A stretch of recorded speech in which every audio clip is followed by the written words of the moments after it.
noite, igreja. Graça e paz. Quero meditar com você usando um texto bastante conhecido da palavra de Deus. Daniel capítulo 3, do verso 1 ao verso 30. Todos acharam? Quantos conheciam esse texto? Bastante conhecido, né? Contexto que nós vemos aqui é a grande Babilônia de Nabucodonosor. A maior e, sem dúvida nenhuma, por todos os seus feitos, poderíamos dizer, a maior e mais arrogante cidade do mundo daquela época. O império da Babilônia alarga as suas fronteiras, estende as suas fronteiras, domina as nações. Você vê que o texto, ele convoca os governos de todos os lugares e até mesmo os judeus são subjugados. Toda a terra está sob o domínio de um império arrogante, de um império babilônico.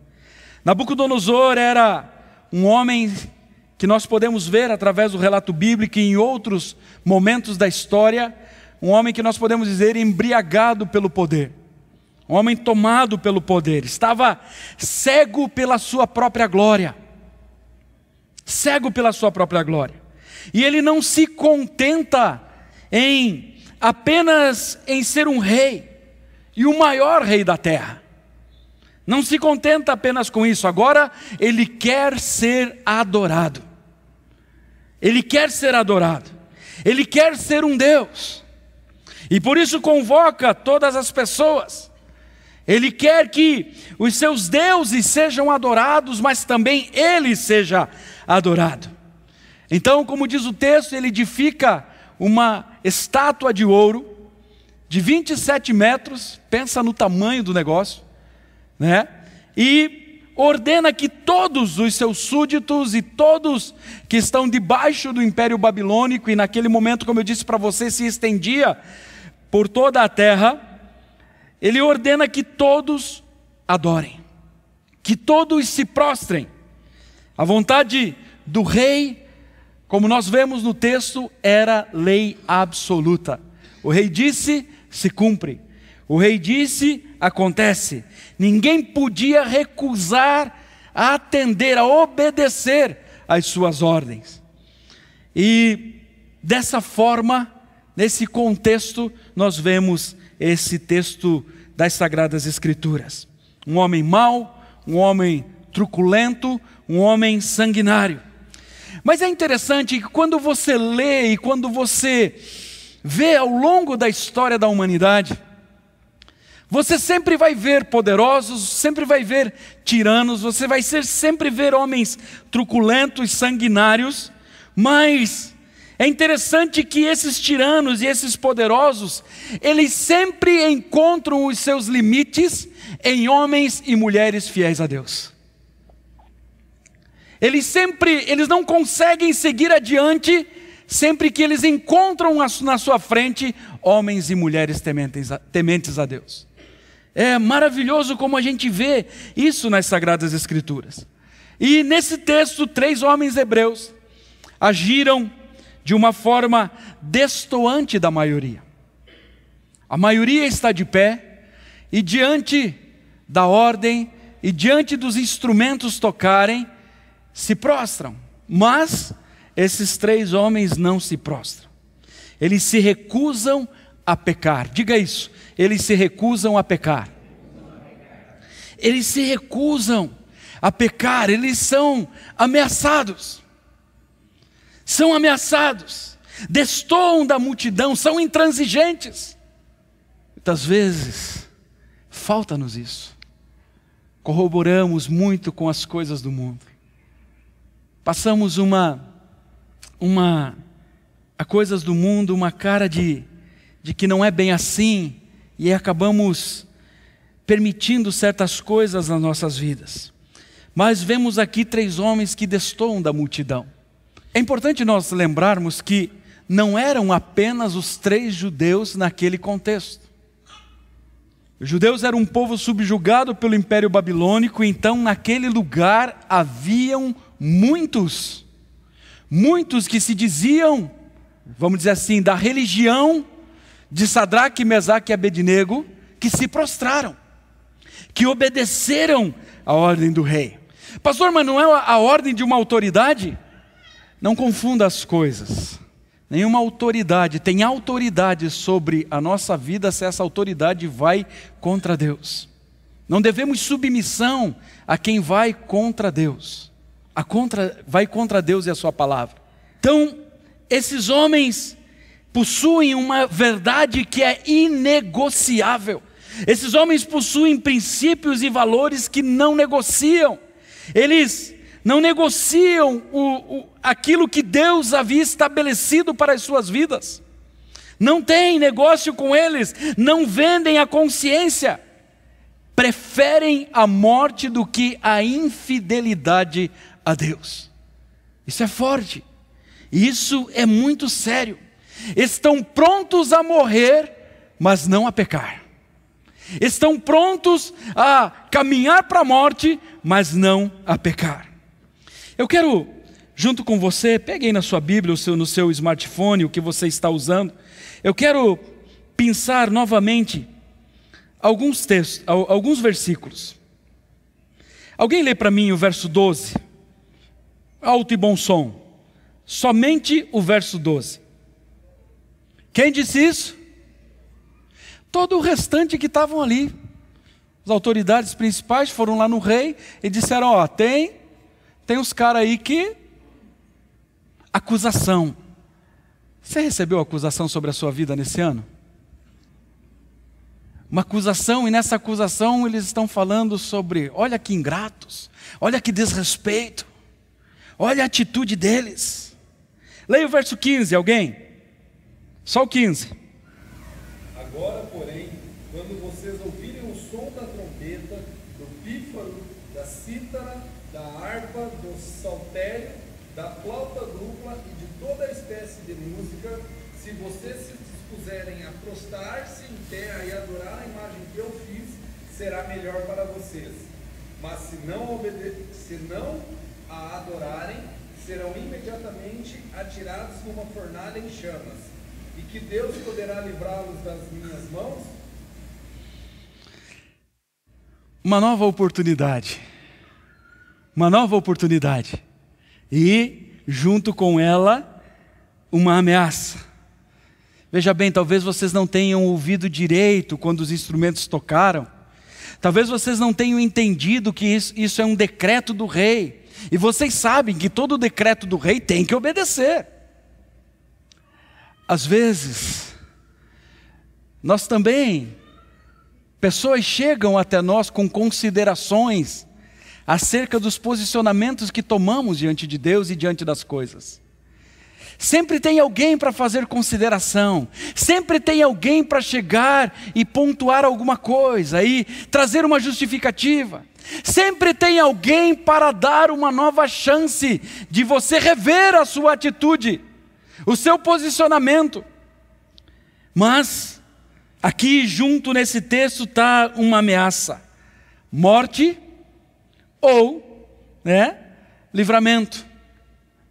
Ou vocês adoram ou vocês morrem. No verso 16, o posicionamento deles permanece. Quem pode ler o 16? Olha o que diz o verso 16. Leia aí. Lê do começo de novo. Sadraque, Mesaque e Abednego responderão ao rei: ó Nabucodonosor, não precisamos defender diante de ti. Deus precisa ser defendido? Ele. Seus princípios, seus valores, sim. Deus precisa ser defendido? Agora, ele precisa ser honrado, não precisa? Nós devemos honrá-lo, não devemos? O que ele está dizendo para o rei? O que ele está dizendo para esse homem mau, truculento, sanguinário, poderoso? É tão grande a convicção de filho de quem eles são, de quem eles servem, que não preciso me defender. Eu só preciso honrar o meu Deus. Eu não preciso arrumar justificativa. Mas por quê? Não preciso me defender. Eu só preciso honrar o meu Deus. E o verso 17 e 18 coloca justamente que cabe nos obedecer a Deus e não administrar as consequências.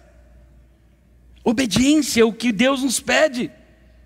Verso 19 e 20, a ira dos homens é demonstrada mais uma vez. O que ele manda fazer com a fornalha? Aquecer 7 vezes mais. Veja, a fornalha já é uma coisa quente pra caramba, né? Quando você está fazendo churrasquinho em casa, você já não fica muito perto, porque a partir do momento que a coisa pega ali mesmo, até se você põe a mão na parede da churrasqueira, é quente pra caramba. Agora você imagine, né, uma fornalha que estava destinada a já haver sacrifícios ali, né, de pessoas serem jogadas ali.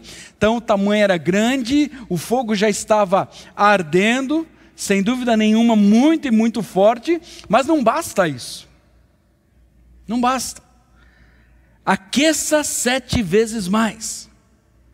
Verso 25. Aí nós vemos uma intervenção. A intervenção de quem? A intervenção de quem? Como que o rei chama esse interventor? Do quarto homem, que parece filho de deuses. Mas é interessante que é uma intervenção miraculosa. É uma intervenção maravilhosa.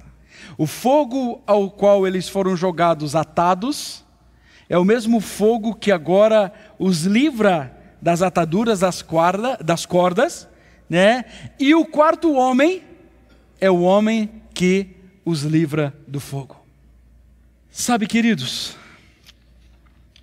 diante dessa pequena e breve, rápida lembrança e contextualizando você desse momento da história bíblica, eu quero ver algumas lições com você que nós podemos aprender nesse texto. Algumas coisas que nós podemos trazer, e nesses dias, nesse mês de dezembro, nós temos procurado trazer à nossa mente o que faltou na nossa caminhada, o que tem faltado nas nossas atitudes, ou falta delas, postura, ou falta delas, para que possamos realmente chegar ao fim de um ano e declarar em alto e bom som de que tudo neste ano, tudo nesse tempo, na nossa vida, tem sido para louvor, honra e engrandecimento ao nosso Deus. E hoje eu quero ver com você algumas lições, e a primeira dela é: fidelidade é uma questão inegociável. Fidelidade é uma questão inegociável. Esses homens entendem que agradar a Deus é mais importante do que preservar as suas próprias vidas. Muitas vezes nós deixamos de agradar a Deus por causa de uma promoção no trabalho. Muitas vezes nós deixamos de agradar a Deus por causa dos amigos e dos colegas de faculdade. Muitas vezes nós deixamos de agradar a Deus por causa da família. Esses homens, eles entendem que agradar a Deus é mais importante do que preservar as suas próprias vidas. Fidelidade é uma questão inegociável. Sabe, queridos, o principal, talvez nós poderíamos dizer que o principal ensino desse capítulo não é o livramento da fornalha. Talvez você já tenha lido várias vezes esse texto e você fica maravilhado com o milagre.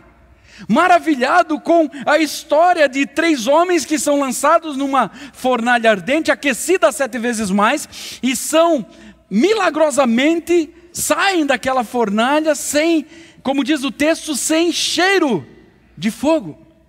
Mas é interessante que, se nós formos olhar, nós não temos dificuldade em acreditar em milagres.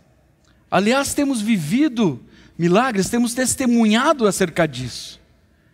Nas nossas reuniões, as pessoas têm falado acerca do que Deus tem feito. Mas talvez o principal ensino, o maior ensino que nós podemos ver nesse capítulo é que 3 pessoas são tentadas a praticar o mal e recusam-se a fazê-lo. Estão dispostas a discordar de todos, ainda que isso signifique morte. Ainda que isso signifique acabar a sua existência. Transigir não é uma palavra do vocabulário deles. Pecado é pecado e ponto. Não adoramos e ponto. Pecado é pecado e nós não vamos cometê-lo. Isso estava muito claro na mente desses homens, no coração desses homens, dispostos a morrer, mas não a pecar. O que isso nos ensina? A que reflexão isso nos leva? Como podemos aprender acerca disso com esses homens? Eles não eram produto do meio. Veja bem, eu ajo assim porque se não for assim, eu não me enturmo aqui no meu trabalho. Se não for assim, o pessoal vai zoar, o pessoal vai fazer, enfim, as mais variadas desculpas, as mais variadas justificativas, mas não eram produto do meio. Estavam cercados de pessoas conformistas, conformadas com a situação. O império babilônico é esse, é ele que domina, o rei é esse, ele está dando uma ordem e temos que obedecer. Mas eles tinham coragem de ser diferentes. Eles tinham convicção de quem era o seu Deus. A fidelidade deles não era um negócio com Deus. A fidelidade deles não era um negócio com Deus. Sabe, queridos, muitas vezes a fidelidade a Deus pode nos levar para fornalhas. Muitas vezes a fidelidade a Deus pode nos levar para fornalhas. Muitas vezes a fidelidade a Deus pode nos levar a sermos rejeitados pela família, pelos grupos, no contexto onde nós estamos vivendo. Talvez muitos que estavam ali juntos disseram: que loucos, que loucos. Muitas vezes a fidelidade a Deus pode levar você a perder o seu emprego, ser rejeitado na faculdade, na escola, ser tratado mal, incompreendido. Mas deixa eu dizer uma coisa para você: o nosso compromisso de fidelidade não são com essas coisas, mas com o nosso Deus. Isso deve ser inegociável na nossa vida. Nós não temos compromisso com tudo isso que eu relatei, mas nós temos compromisso com Deus. Nosso compromisso não é ser bem-sucedido nos nossos relacionamentos, a despeito do que as pessoas falam do nosso Deus. A questão é sermos fiéis a Deus. Há muitas pessoas que conseguem o sucesso, que alcançam o sucesso, vendendo suas consciências, transigindo valores absolutos, negociando, mas esses homens não. Esses homens não. Muitos crentes hoje são tentados a ceder. Muitos crentes hoje são tentados a ceder. O mundo tem a sua própria fornalha ardente. O mundo tem a sua própria fornalha sendo aquecida à espera daqueles que estão dispostos a se prostrar diante dos seus ídolos, diante dos seus deuses.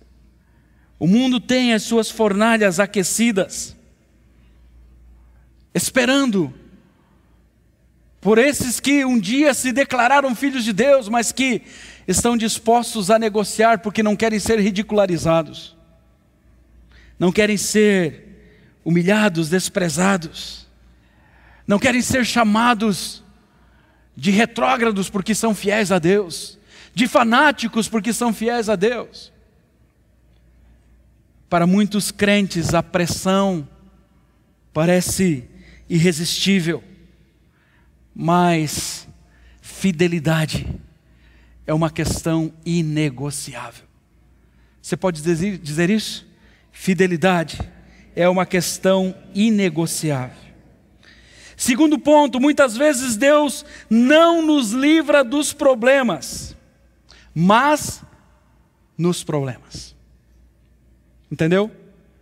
Muitas vezes Deus não nos livra dos problemas, mas nos problemas. Deus livrou esses 3 homens da fornalha, impediu que eles fossem jogados na fornalha, mas estava com eles na fornalha.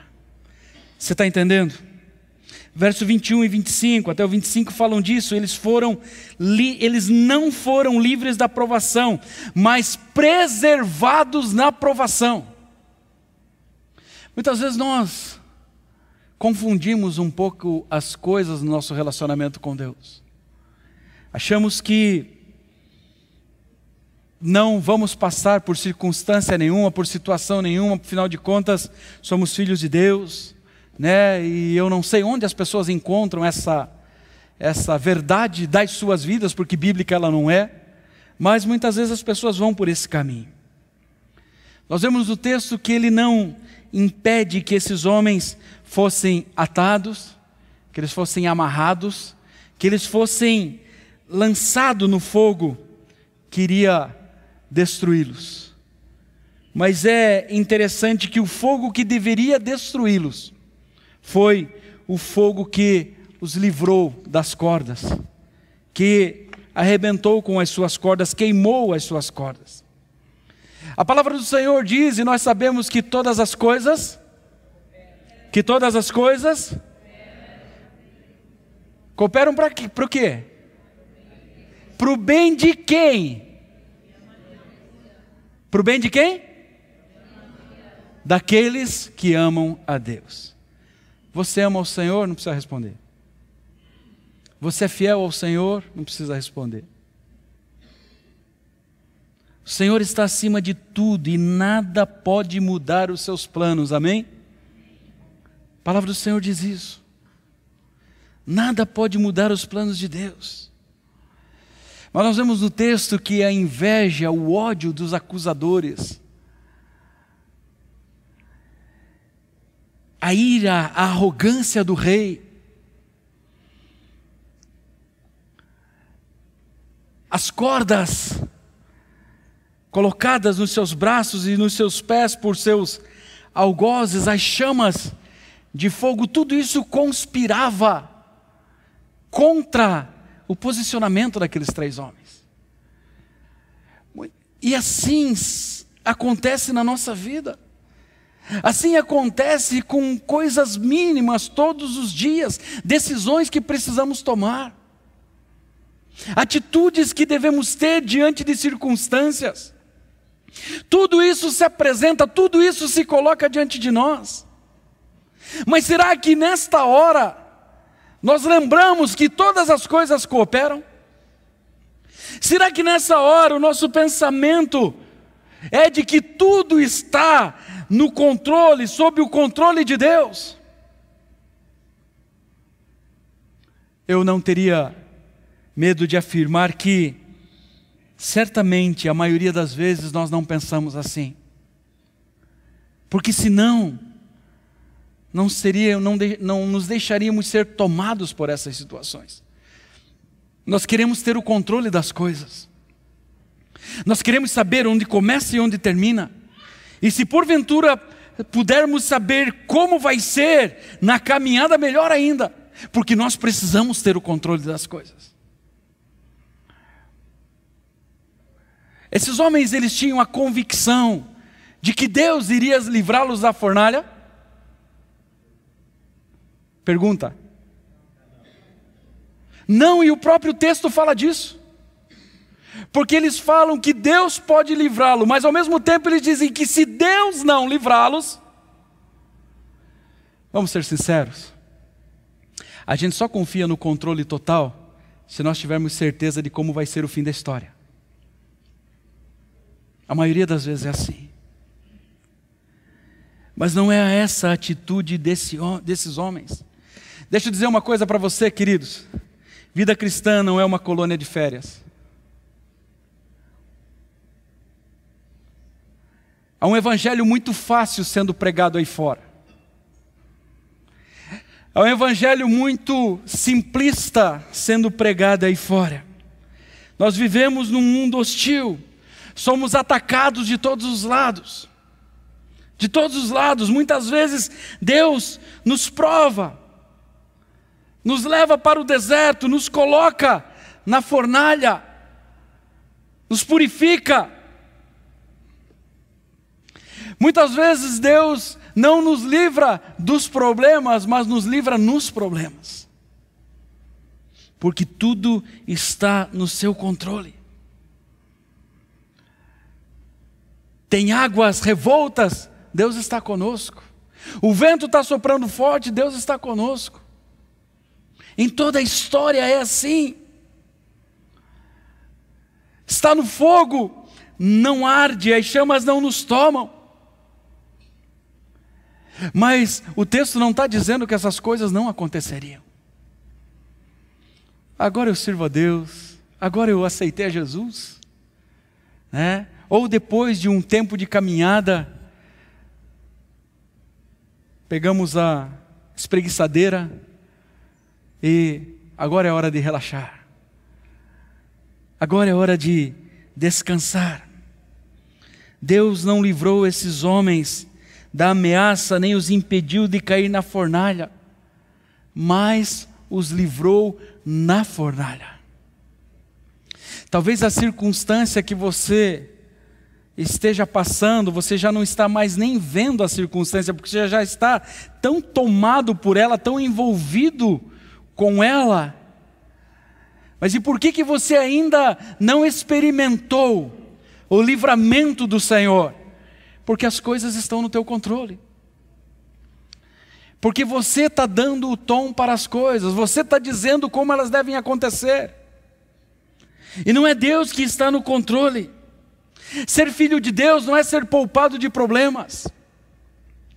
Ser filho de Deus não é ser poupado das provas, das aflições, dos problemas financeiros, das adversidades.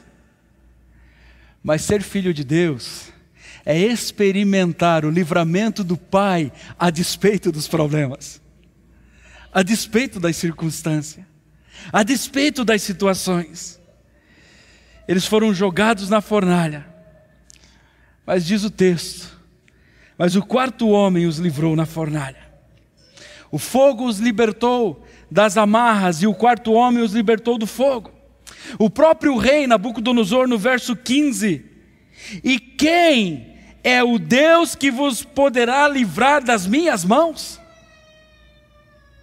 É interessante que no verso 15, ele ainda traz de uma forma mais veemente, mais confrontadora, para abalar os alicerces desses homens, e muitas vezes é assim na nossa vida. Ele diz, e quem é o Deus? Vocês estão entendendo com quem vocês estão falando? Vocês estão entendendo diante de quem vocês estão? Vocês viram que todos se prostraram e somente vocês ficaram de pé? Quem é o Deus que poderá livrar vocês das minhas mãos? Verso 15. Só que agora esse mesmo rei precisa dizer no verso 28, bendito, vamos ler juntos, verso 28, pega aí, independente da sua versão, acha aí, capítulo 3, verso 28, vamos lá, independente da sua versão, bendito seja o Deus de Sadraque, Mesaque e Abednego, o qual enviou o seu anjo e livrou os seus servos que confiaram nele. Olha a mudança de atitude, o que isso nos mostra? Que quando mantemos a nossa fidelidade a Deus, a nossa honra ao Senhor, as circunstâncias mudam, porque tudo está no seu controle. Tudo está no seu controle. Terceiro ponto, devemos ser fiéis a Deus, não simplesmente pelo que Ele faz, mas por quem Ele é. Eu não perco um culto, eu dizimo, eu oferto, eu vou na célula, porque assim eu alcanço muitas bênçãos para a minha vida. Assim Deus faz isso para mim, faz aquilo, e fazemos a listinha completa. A listinha completa. Como você se comportaria diante do seu filho, se o seu filho estivesse com você, não porque você é o pai dele, mas pelo que você dá para ele? Ah, pastor, não sei, não tenho filho. Você é filho. Você é filho. Devemos ser fiéis a Deus por quem Ele é. Aqueles homens não serviam a Deus por causa dos benefícios recebidos de Deus. Não estão fazendo desse relacionamento um negócio lucrativo, uma moeda de troca. Eles serviam a Deus por causa do caráter de Deus, e não pelo que Ele fazia. A vida deles não girava em torno do seu bem-estar.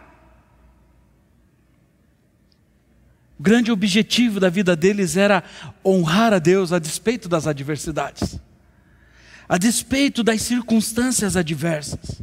O rei tenta intimidá-los, dizendo que Deus nenhum pode livrá-los da sua mão, mas eles não precisam defender a reputação de Deus, apenas obedecê-lo. Eles honram a Deus não pelo que Deus possa lhes dar, mas por quem Ele é. Estão prontos a honrar a Deus em toda e qualquer circunstância. Nosso dever é fazer o mesmo. Nosso dever é fazer o que é certo, não importa o custo ou as consequências. Devemos fazer o que é certo. Na cabeça desses homens, e algumas versões falam que eram jovens, moços, na cabeça deles é melhor ser morto prematuramente e encontrar-se com o meu Deus do que viver um pouco mais e perdê-lo, e não tê-lo, e não obedecê-lo, e não honrá-lo, e não ser fiel a Ele. Sabe, queridos, ter fé é confiar que a nossa vida está nas mãos de Deus. As nossas vidas estão nas mãos de Deus. Ele faz, diz a palavra, o que lhe apraz. Não é Deus está nas minhas mãos e eu faço o que eu quero. Deus está nas minhas mãos e eu faço o que eu quero. Nós estamos nele. E Ele tem tudo sob controle. Tudo sob controle. Como eu disse para você aqui no começo, ao longo da história, regimes totalitários disseram aos cristãos, e em alguns lugares do mundo isso ainda acontece, que esses deveriam conformar-se com suas exigências pagãs, ímpias, ou morreriam. Nunca isso foi tão forte, tão verdadeiro e ao mesmo tempo sutil como no século passado, nos nossos dias. Satanás continua tentando contra a igreja do Senhor, com seus ardis, com suas seduções, com suas sutilezas. Em muitos países ainda o povo de Deus sofre perseguições. Nós temos o privilégio de poder cultuar ao Senhor, mas muitas vezes negociamos em outras circunstâncias, em outros momentos da nossa caminhada. Muitas vezes não nos colocamos firmados diante das circunstâncias e das situações que se levantam diante de nós, não nos posicionamos firmados nos princípios e nos valores da palavra. Por último, quando todos os recursos da terra acabam, encontramos o socorro do quarto homem. O livramento no fogo é a estratégia de Deus. Quando somos fiéis a Deus, Ele tem um encontro conosco, Ele tem um compromisso conosco. Na fornalha, na tempestade, seja a circunstância que for, seja a dificuldade que for, só temos duas escolhas: ou ficamos fora da fornalha com Nabucodonosor, ou dentro dela com Cristo. Ou ficamos fora da fornalha fazendo e dizendo amém e nos prostrando diante do mundo, ou mantemos a nossa vida com o Senhor, em obediência a Ele e a sua palavra. Não há meio termo. Não há meio termo. Uma adoração intensa, uma comunhão intensa com o nosso Deus, com o nosso Salvador. É isso que nós devemos buscar. Não há fornalha ardente, aquecida 7, 10, 100 vezes, quantas vezes for, que possa destruir o povo de Deus, os filhos de Deus. Não há circunstância maior que se coloque, que venha sobre a nossa vida, que possa nos destruir. Esses homens tinham isso muito claro nas suas vidas. Muito claro. E o quarto homem vem ao encontro daqueles homens. Eu quero dizer uma coisa para você: o quarto homem sempre vem ao nosso encontro. O quarto homem sempre vem ao nosso encontro. Na hora da dor, na hora da humilhação, Ele é o Deus do livramento, aleluia. Ele é o Deus que estende a sua mão, é o Deus dos impossíveis. Em referência ao texto, Jesus é o quarto homem, mas não é quarto de colocação, é porque estavam 3, porque Ele sempre será o primeiro a nos socorrer. Ele sempre será o primeiro. Ele não poupou aqueles homens da fornalha, mas Ele livrou-os do fogo. Eu não sei qual é a circunstância, qual é a fornalha que você está colocado. Eu não sei. Em que fornalha você está? Problemas conjugais, financeiros, espirituais, sentimentais, não sei. Talvez assim de uma forma mais abrangente para que você possa detectar alguma coisa. O amor tem esfriado, as mágoas têm permeado o seu relacionamento, o diálogo já acabou, seu casamento está amarrado, atado, atirado numa fornalha. O Deus de Sadraque, Mesaque e Abednego continua sendo o mesmo Deus. Continua sendo o mesmo Deus. Ele quer trazer esse livramento à sua vida nessa noite. Talvez sejam problemas financeiros, noites sem dormir, madrugadas de insônia, ansiedade, portas fechadas, desemprego, salário defasado, e uma lista de coisas que poderíamos relatar, compromissos batendo a porta.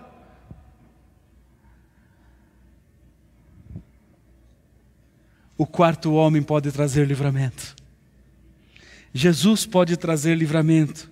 Sabe por quê? Porque a palavra diz que Ele é dono de todo o ouro e de toda a prata.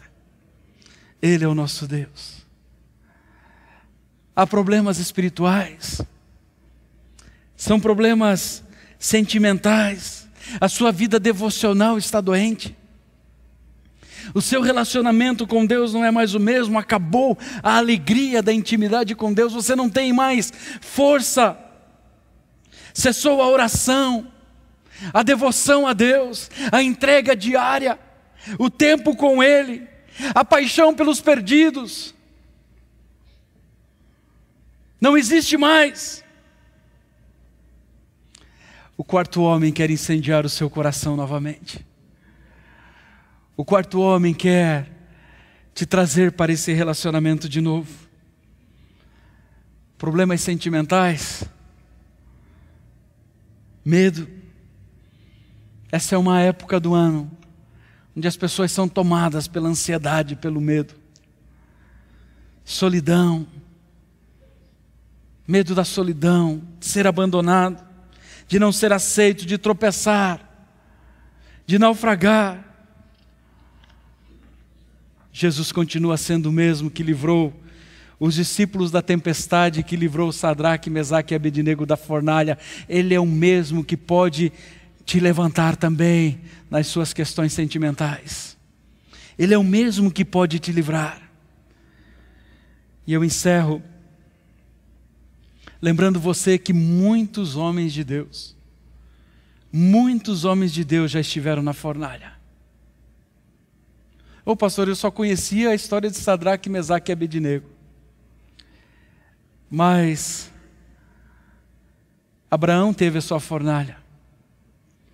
Jacó teve a sua fornalha no vale de Jaboque. José, como José teve fornalhas. Jó teve fornalhas, Davi teve fornalhas. Daniel teve fornalhas. Ou você acha que é fácil ser jogado numa cova de leões? Pedro teve fornalhas, Paulo teve fornalhas. Diz a história que alguns teólogos defendem que Paulo teve mais tempo preso do que pregando o evangelho fora das prisões. Ele pregou mais o evangelho dentro das prisões do que fora delas. Fornalhas. Todos esses, a semelhança desses 3 homens. Todos esses relatados e tantos outros que nós poderíamos dizer, experimentaram na sua história, na sua vida, momentos como esses 3 homens, mas todos esses também experimentaram a manifestação poderosa do Deus sobrenatural, livrando-os. Todos esses. O 4º homem sempre vem ao nosso encontro. O 4º homem sempre vai nos proporcionar socorro quando os recursos acabam. Quando já não conseguimos mais, quando somos abandonados. Quando estamos enfermos, quando a família parece desmoronar, quando tudo parece que está conspirando contra nós.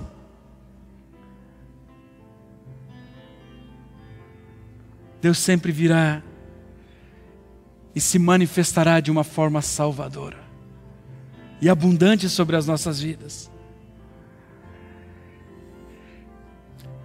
Quando o 4º homem nos faz sair da fornalha,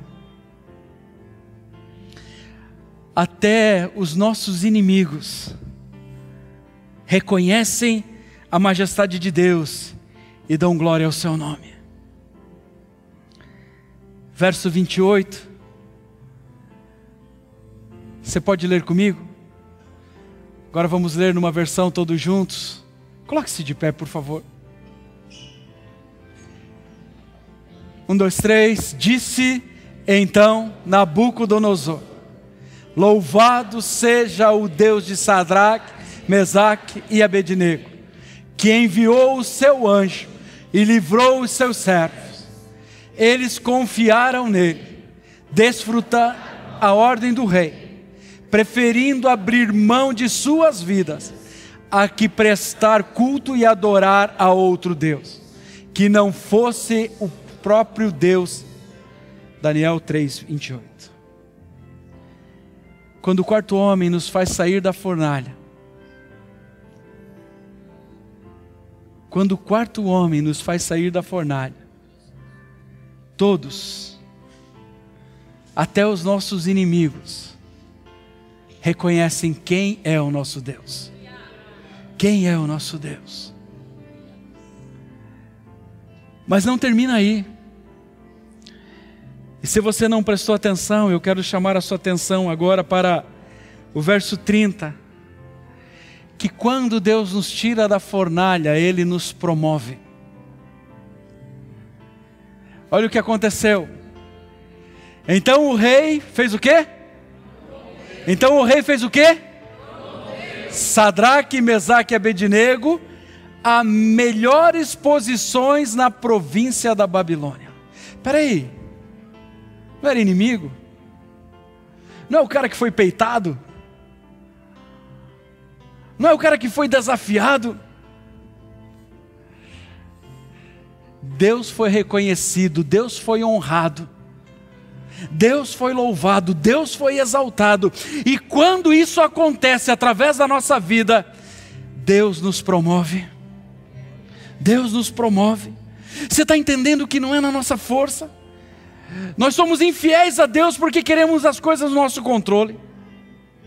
Nós somos infiéis a Deus porque queremos dar um jeito nas coisas, porque nós não queremos ter problemas com as pessoas. Nós somos infiéis a Deus porque senão vamos perder o emprego. Nós somos infiéis a Deus porque senão o padrão vai pensar tal coisa. Nós somos infiéis a Deus porque senão a família vai olhar atravessado. Nós somos infiéis a Deus porque senão o colega da faculdade vai nos humilhar. Nós somos infiéis a Deus porque senão não seremos aceitos.